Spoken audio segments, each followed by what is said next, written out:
मेरे मित्र आपकी बहुत प्रशंसा कर रहे थे।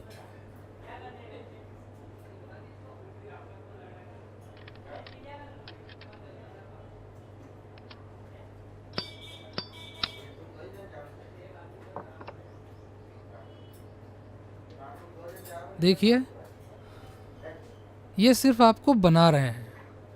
मैं कोई जीनियस वीनियस नहीं हूँ। मैं एक साधारण सा आदमी हूँ बस।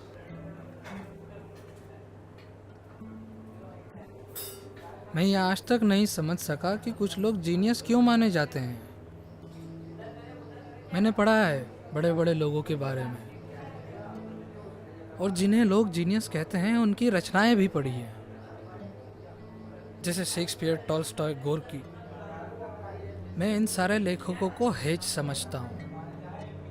शेक्सपियर एक बार्ड था, और अगर मार्लो वाली कहानी सच है तो इसमें भी शक है कि शेक्सपियर शेक्सपियर था।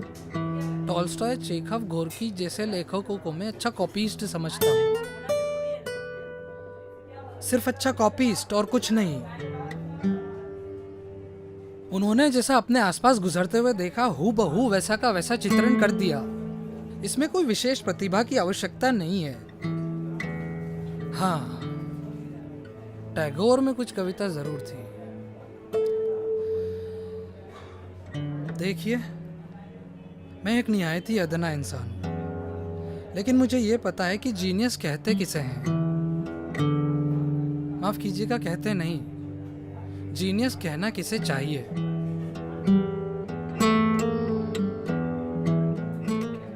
वो एक फिनोमेना है, एक परिस्थिति है जिसे आप सिर्फ महसूस कर सकते हो।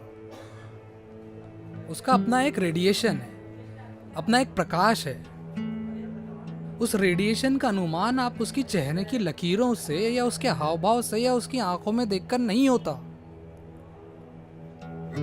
वो एक फिनोमेना है। उसके अंदर अपनी ही एक हलचल है। वो हलचल आपको उसकी आंखों में देखने से नहीं होती, लेकिन जिस व्यक्ति का उसके साथ संपर्क हो उसे जानने में ज्यादा कठिनाई नहीं होती।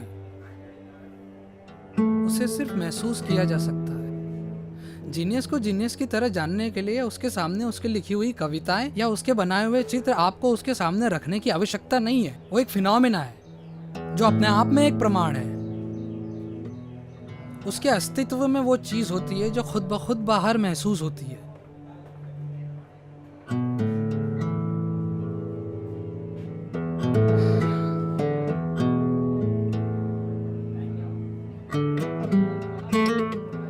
आप शायद सोच रहे होंगे कि इसे कितना पता है, क्योंकि मैं एक ऐसा फिनोमेना से परिचित हूँ। मेरा और उसका हर रोज का साथ है। उसके सामने मैं हीन और तुच्छ महसूस करता हूँ। मुझे उसके साथ के कारण एक आत्मिक प्रसन्नता प्राप्त होती है। उसके संपर्क में जीवन साधारण सतह से ऊंचा उठा हुआ महसूस होता है। उसमें सच में वो चीज है जो दूसरों को ऊंचा उठा सकती है। जिस तरह कबूतर अपने पंख फड़फड़ाता है, उसी तरह उसकी आत्मा में भी एक छटपटाहट, एक फड़फड़ाहट होती है। और उस छटपटाहट में ऐसा कुछ है कि अगर बाहर आ जाए तो जिंदगी का नक्शा ही बदल दे।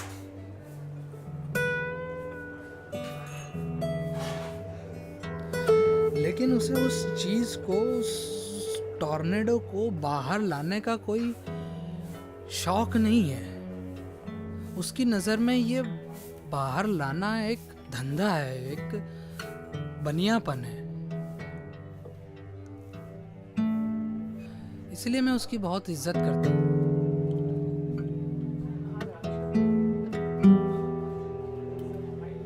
मैं लाख कोशिश करूं, पर उसकी ऊंचाइयों को मैं छू नहीं सकता।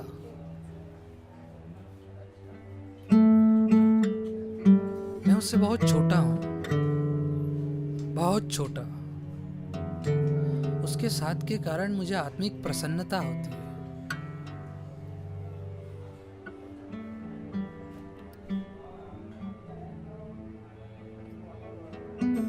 मैं भी उसके लिए अपने प्राणों का बलिदान दे सकता हूँ। मैंने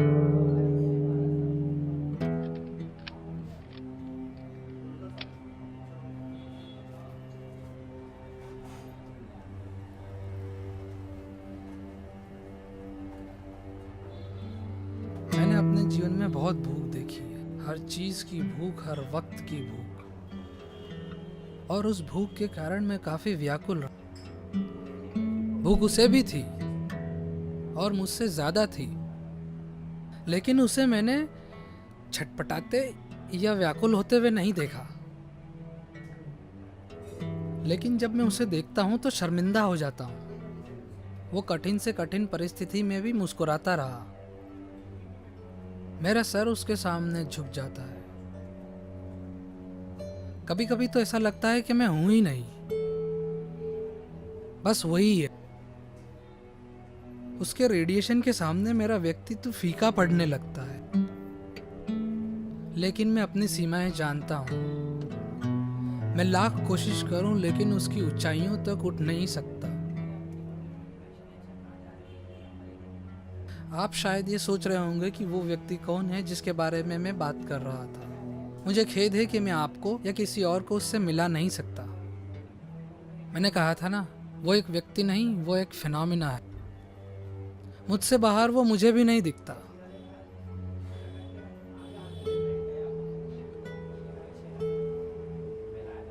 और वो मेरा इनर सेल्फ है।